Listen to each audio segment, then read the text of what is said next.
Hello students, chapter permutations and combinations की question series का ये हमारा अगला क्वेश्चन है। इसमें दे रखा है there are 60 questions in a question paper. ठीक है। If no two students solve the same combination of questions but solve equal number of questions then the maximum number of students who appeared in the examination is. किसी exam में total number of जो questions हैं वो है 60 questions आपको दे रखे हैं। Okay, लेकिन इसमें कहा है कि जितने भी स्टूडेंट्स वहाँ बैठे हुए हैं, ठीक है, उन्होंने सेम नंबर ऑफ क्वेश्चंस तो अटेम्प्ट किए हैं। मतलब मान लो 60 क्वेश्चंस है, किसी एक स्टूडेंट ने सिर्फ 20 क्वेश्चंस को अटेम्प्ट किया है, तो उस क्लास में बैठे सभी स्टूडेंट्स ने 20 क्वेश्चंस ही अटेम्प्ट किए हैं। सभी ने 20 ही अटेम्प्ट किए हैं। पर एक चीज कहा है कि जो 20 क्वेश्चंस अटेम्प्ट किए हैं एग्जैक्टली वही क्वेश्चंस सभी ने अटेम्प्ट नहीं किए। मतलब अगर किसी ने 1 2 3 4 ऐसे करके 20 क्वेश्चन अटेम्प्ट किए हैं, तो किसी और स्टूडेंट्स ने इस पैटर्न को फॉलो नहीं किया होगा। अगर किसी स्टूडेंट्स ने 1 3 4 5 6 7 8 ऐसे करते करते 21 तक क्वेश्चन अटेम्प्ट किए हैं, तो इस वाले ने तो 2 अटेम्प्ट नहीं किया ना, तो दोनों का ऑर्डर तो अलग हो गया। तो जिसने ये इस ऑर्डर को फॉलो किया है, तो इस ऑर्डर को किसी और ने फॉलो नहीं किया है। क्वेश्चन में आपसे ये कहा है, ठीक हो गया। अब क्वेश्चन में ये कह रहे हैं कि आप ये बताओ कि उस क्लास में जो मैक्सिमम नंबर ऑफ स्टूडेंट्स जो एग्जाम दे रहे थे वो कितने हैं। अब क्वेश्चंस पढ़ने पर तो हमें ये लगता है कि वो तो कितने भी बैठे हो सकते हैं, पर इसमें एक चीज कही है, वो है मैक्सिमम नंबर ऑफ स्टूडेंट्स का। मैक्सिमम कितने बैठ सकते हैं ये है, और ये डिपेंड करता है दिए हुए क्वेश्चंस के सिलेक्शन पर। ठीक है, मैं आपको जरा समझाता हूं। मान लो उस क्लास के सभी स्टूडेंट्स ने सिर्फ 10 क्वेश्चंस को अटेम्प्ट किया होगा। ठीक है, 10 क्वेश्चंस मान लेते हैं अटेम्प्ट किए, तो फिर वहां पर जो नंबर ऑफ स्टूडेंट्स रहे होंगे वो होंगे 60C10।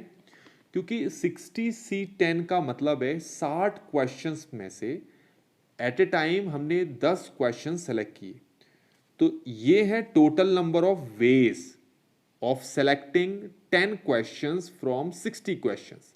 तो ऐसे इसको अगर मैं सॉल्व करके दिखाऊं तो 60 factorial over 50 factorial multiply 10 factorial है। कंप्लीटली सॉल्व नहीं करना है, इतना करना है। तो इसके अंडर में ऐसे बहुत सारे वेज आ गए जिससे हम इस 60 क्वेश्चंस में से 10 क्वेश्चंस सेलेक्ट कर सकते थे। मान लो किसी ने इस 60C10 में बहुत सारे वेज आ गए। एक वे ये होगा 1 2 3 4 5 6 7 8 9 10। किसी ने इस तरह के पैटर्न से 10 क्वेश्चन फॉलो किया होगा, लेकिन किसी ने इस पैटर्न को फॉलो नहीं किया। किसी ने 2 3 4 5 6 7 8 9 10 11, किसी ने इस पैटर्न को फॉलो किया होगा, लेकिन उसके अलावा किसी और ने इस पैटर्न को फॉलो नहीं किया होगा। किसी ने 11 12 13 14 15 16 17 18 19 20, किसी ने इस पैटर्न को फॉलो किया होगा, लेकिन किसी और ने इस पैटर्न को फॉलो नहीं किया होगा। तो इस तरह के बहुत सारे वेज इसी के अंडर में आ चुके हैं। तो ये क्या बताता है, selection of 10 questions from 60 questions. ठीक है। अच्छा, ऐसा भी पॉसिबल है कि उस क्लास में बैठे हुए स्टूडेंट्स ने, हर एक स्टूडेंट्स ने 20 क्वेश्चंस को अटेम्प्ट किया होगा सभी ने। तो टोटल नंबर ऑफ वेज जो हैं वो 20 क्वेश्चन सेलेक्ट करने के फ्रॉम द 60 क्वेश्चंस वो है 60C20। ठीक है, 60C20। तो इस 60C20 में बहुत सारे वेज ऐसे आ गए जिससे कि आप 20 क्वेश्चंस को अलग अलग तरीके से सेलेक्ट कर सकते हैं। मान लो उस क्लास में बैठे हुए कई सारे स्टूडेंट्स ने 30 क्वेश्चंस को अगर सेलेक्ट किया होगा, तो अलग अलग तरीके जिससे वो 30 क्वेश्चंस को सेलेक्ट कर सकते हैं वो है 60C30। अगर 40 क्वेश्चन को सेलेक्ट किया होगा तो 60C40, 50 क्वेश्चन को सेलेक्ट किया होगा तो 60C50, और 60 के 60 क्वेश्चन को सेलेक्ट किया होगा तो 60C 60। पर दिक्कत यहाँ है, क्वेश्चन में हमसे कहा है कि मैक्सिमम नंबर ऑफ स्टूडेंट्स। तो मैक्सिमम नंबर ऑफ स्टूडेंट्स हमें तभी मिलेंगे जब उस क्लास में हमें maximum number of selection of questions मिलेंगे, क्योंकि automatically maximum number of students यहां पर डिपेंड करते हैं, किस पे डिपेंड करते हैं? On the maximum number of selection of questions from 60 questions.